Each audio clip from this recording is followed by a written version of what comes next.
માટીની મૂર્તિ પારામાંથી તૈયાર થયેલ શિવલિંગના આપણે દર્શન કર્યા છે, પરંતુ ઘીમાંથી બનાવવામાં આવેલ મૂર્તિ વિશે ક્યારેય સાંભળ્યું નહીં જ હોય.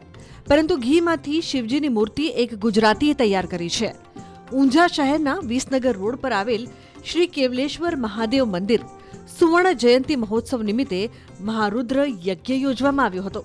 ત્રિદિવસીય આ મહારુદ્ર યજ્ઞમાં ખાસ કરીને 30 કિલો શુદ્ધ દેશી ગાયના ઘીમાંથી મહાદેવની મૂર્તિ બનાવવામાં આવી હતી, જે શ્રદ્ધાળુઓમાં આકર્ષણનું કેન્દ્ર બની હતી, જેને જોવા માટે હજારોની સંખ્યામાં લોકો પધાર્યા હતા.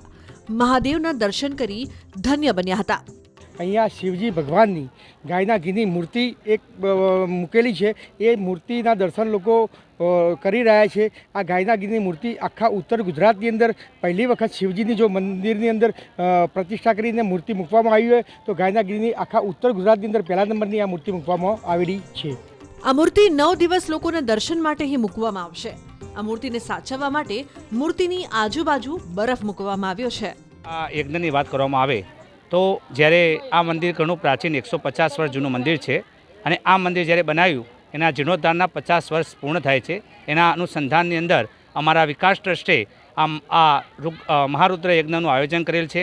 આ મહારુદ્ર યજ્ઞની અંદર જે ઝવેરા યાત્રા અમે 15 બગ્ગીઓ સાથે નીકાળી હતી અને બેન્ડ બાજાઓ સાથે અમારી ઝવેરા યાત્રા નીકળી હતી. એમાં લગભગ 10થી 15 હજાર માણસોનું માનવ મહેરામણ અમારા એ ઝવેરા યાત્રામાં જોડાયેલું હતું. આ મહારુદ્ર યજ્ઞ અમારો પંચકુંડી મહારુદ્ર યજ્ઞ છે, જેની અંદર મોટી સંખ્યામાં ભાવિ ભક્તો અહીંયા આવી અને એની પ્રદક્ષિણા કરે છે.